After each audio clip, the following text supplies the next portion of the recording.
کہتے ہیں کہ ایک مولوی صاحب تقریر فرما رہے تھے، انہوں نے کہا کہ حضرت یوسف علیہ السلام کو جیل میں ڈالنے سے پہلے نعوذ باللہ ان کا منہ کالا کیا گیا، گدھے پہ بٹھایا گیا، شہر کے چکر لگوائے کہ نعوذ باللہ ثم نعوذ باللہ لا حول ولا قوت الا باللہ العلی العظیم۔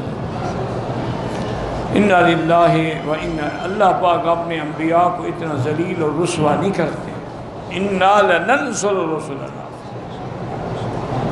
والذین آمنوا فی الحیات الدنیا ویوم یقوم الاشہاد۔ اللہ فرماتے ہیں ہم اپنے رسولوں کی مدد کرتے ہیں۔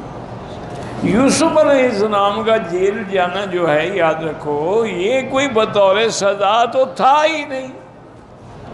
تمہیں کیوں گدھا پہ بھی بیٹھنا پڑ گیا؟ اس مولوی کو کسی نے بٹھایا ہوگا گدھا پہ، اس نے اپنا غصہ یوسف علیہ السلام پہ نکال دیا۔ بھئی یوسف علیہ السلام کے بارے میں عزیز مصر بھی جانتا تھا کہ وہ بے گناہ ہے۔ یوسف اعرض عنہا، آپ چھوڑیں اس کو۔ بیوی سے کہا کہ واستغفری، تم اپنے گناہ کی توبہ کرو، اس کا تو گناہ ہی نہیں ہے۔ پھر جب عورتوں نے مکر چلایا تو اب یوسف علیہ السلام گھبرا گئے کہ پہلے تو ایک تھی، اب تو کئی میرے پیچھے پڑ گئی ہیں۔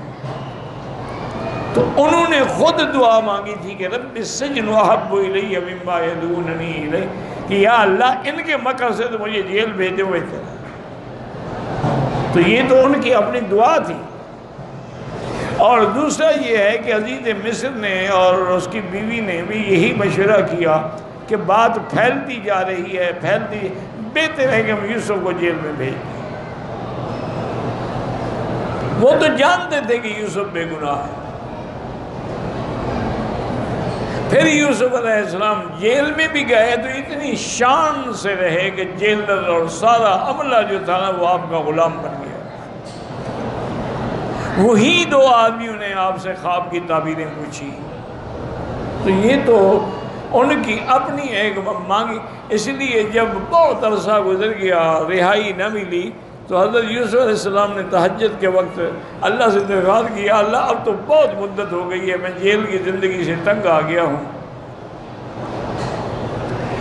اللہ نے جبریل بھیجا کہ موسیٰ علیہ السلام سے کہہ دو کہ جیل تو تم نے مانگی تھی کہ ان کے مکر سے بچاؤ، مجھے جیل جانا پسند ہے۔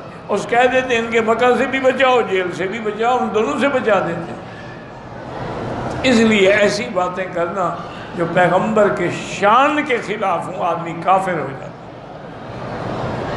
اسی لیے علماء نے لکھا ہے کہ جیسے مشہور طور پہ مولوی کہہ دیتے ہیں کہ یوسف حضرت ایوب کے بدن میں کیڑے پڑ گئے تھے سر سے پاؤں تک، اور زبان پہ بھی وہ کیڑے پڑ گئے، تو انہوں نے رو کے کہا کہ اللہ تیرا نام لے لیتا تھا، اب زبان پہ بھی کیڑے آ گئے، نام بھی میں نہیں لے سکتا، تو اب اللہ نے حکم دیا کہ پاؤں مار۔ یہ بھی غلط بات ہے۔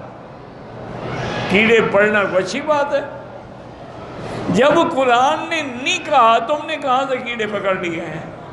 قرآن کہتے ہیں انی مسنی الضر، مجھے تکلیف پہنچی ہے، رب انی مسنی الشیطان بنصب وعذاب، کوئی آپ کو تکلیف ہوئی، لیکن یہ کہنا کہ وہ کیڑے پڑ گئے تھے غلط بات۔ اسی لیے علماء نے لکھا ہے کہ حضرت یعقوب کو بھی اندھا نہ کہو، اندھا کہنا عیب ہے،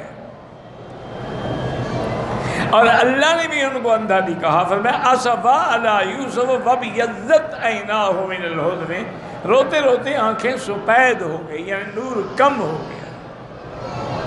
تم ایسی باتیں کہتے ہو انا للہ و انا الیہ۔ آج کل کیا کریں جی، ہر آدمی بن گیا مولوی،